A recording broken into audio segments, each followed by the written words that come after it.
Kirby Air Riders might be the biggest surprise for me on the Nintendo Switch 2, and I think I was wrong about it. We've gotten to play the Kirby Air Riders global test ride, and my opinion has definitely changed about this game. But before we get into all of that, consider subscribing and like this video if you like it. It really helps out and means a ton. When we first started seeing things come out about this game through Sakurai's directs, I was pretty optimistic about it. I thought it looked like a really cool game. Of course, if Sakurai has his hand in it, it's going to be really well developed, like way too developed to the point where no little detail goes unnoticed by him, and we're gonna end up with a quality game. Now, I never played Kirby Air Ride on the GameCube, so I don't have any emotional attachment to the series, and I figured I already have Mario Kart World, and if I want another kart racer, I'll just get it when Sonic Racing Cross Worlds eventually goes on sale. I was completely planning to skip on Kirby Air Riders. Thought it was a cool game, but not really for me. And now with the feature-length film we have of Kirby Air Riders directs from Sakurai, there's a lot more to this game than I was expecting. And we got to try out two of the features with the global test ride. We have the regular air ride races, and that was an offline, like playing against CPUs. And then we also had the city trial, where you played online versus other real people. The sentiment I've always heard about Kirby Air Ride on the GameCube is that the races were not that great, but City Trial is the part that everyone liked and wanted more of. So I was curious to see how they would stack up. And my opinions on this game are kind of the opposite. I don't know if that reflects at all on the original game, but with this one, I think I'm more gravitating towards the regular air ride races versus the city trial. So let's talk about city trial and some of the issues I had with that first. So I only recorded one round of me playing, but then afterwards I played a lot throughout the rest of the weekend. And I've noticed a few different things. First, just across the board, this game controls really cool. It's difficult to get the hang of. I was just spinning around a bunch, not really sure what the heck I was doing and how to steer even. But if you stick with it for a little bit, it starts to feel kind of natural. It starts to click a lot more. And I loved being able to just drive around this big old city and explore different areas. It really reminds me of what it was like playing games when I was a little kid, right? I'd see things in the distance, and instead of wanting to actually do the main objective of the game, I just want to explore and see, oh, can I get on top of that building? And in Kirby Air Riders City Trial, you can. In fact, I spent some of the rounds just trying to max out my flying stats. That way I could go up to that floating island at the top that Sakurai had teased during the direct. And it was a ton of fun. I loved that. There's multiple different ways that you can play depending on what you want to do or what your play style is. But you're not alone on this map. You play against other real people, and I think it's 6 people? See, this is part of the issue. I really didn't feel like anything that the other people were doing really affected what I was doing, and the other way around as well. When I would hear about the other game's City Trial, I really liked the idea of having to put strategy behind it. Since it was 4-player split screen, we're definitely screen cheating and looking at what other people are doing.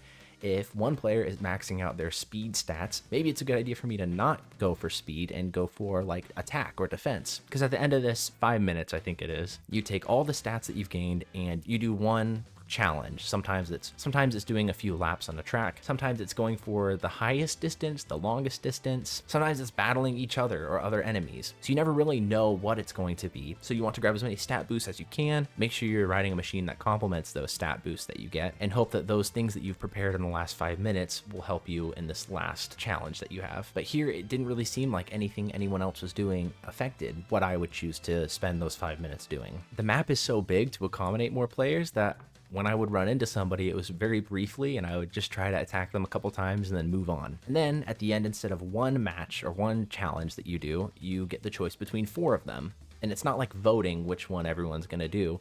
You pick which one you're gonna do, and if other people pick that same one, then those are the people you play against. So to me, it really doesn't seem like there's much strategy that you need to have.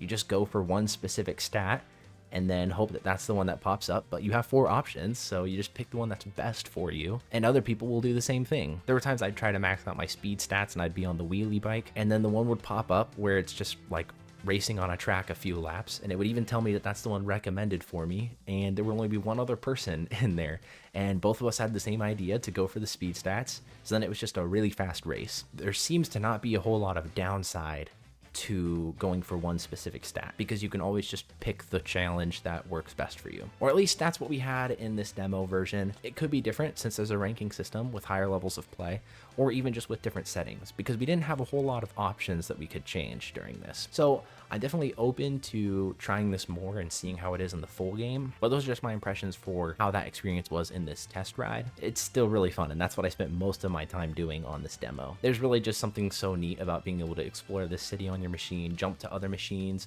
or even go on foot just to explore a little more too. So City Trial left me a little bit underwhelmed, but the air ride races I found an absolute delight. I loved those. That's what I started with during this test ride demo. And you can probably tell in this footage, I have no clue what I'm doing. There's this mechanic where if you move the control stick left and right really quickly, you'll do this like spin attack, which is really cool, except for when I'm trying to steer and I'm trying to do all these tiny little corrections and my character's just spinning just a ton. But the mechanics at play here are so unique. I've never really played anything like it before. I went into this thinking it was just another kart racer in a year full of kart racers, but this really does take its own niche approach to this genre. I love the different character and machine options. It feels like the person that I choose and the vehicle that I choose really do make a difference in this. It's not just a heavy character and a light character, you know, and they all have unique specials as well, which some are more tailored towards a air ride scenario and some are more tailored towards a city trial scenario. I chose Rick during this one. I feel like Rick is definitely the fan favorite right now from what I've seen online. It's like the cow from Mario Kart World. Everyone wants to play as Rick. And his ability is really cool. He jumps off of his machine and just runs. Rip Roaring Rick. It's pretty cool. And having more options for characters more than just the standard Kirby, Meta Knight DDD, sometimes Bandana D, it's pretty awesome. And some good characters from older games. I'm a big fan of Gooey because I like the older Kirby games. So it's nice to see that Gooey made the cut. Plus lots more that are announced but just weren't in the test ride. I think the visuals for this game also, holy cow. My capture card can only record in 1080, but oh my goodness, playing this outside of recording, it's stunning. Even with 1080p capture, it's still a really pretty game. And there were 3 different tracks that we could choose from, and all 3 of them were very distinct and unique. And I'm excited to play all of the other ones that they've announced as well. And that's just what was available in the test ride. There's so many other modes that Sakurai showed off in the directs. There's that like top-down mode, table ride. I don't actually remember what it's called. Wait, you mean I don't remember everything that was in an hour and a half of direct reveals? And I'm especially excited about the single-player mode. That one was like a road trip or something like that. I don't remember what that one was called either. That's what I'm really excited about seeing. It really does feel like Sakurai put a ton of work and effort into this game, and it really shows at just about anywhere you look. Again, when I originally saw this, I thought it was just a cool game, really awesome for the Kirby fans, but not really something I would pick up. But after playing this, I don't know, I'm a lot more inclined to at least check it out and see what I think of it. And of course, we still have this next weekend as well with the test ride to keep trying it out. So if you haven't played it yet, you should definitely check this out. It's free as long as you have an online subscription, and there's different times that the play is open. And there's also a tutorial section that you can learn how to play when the game's not online.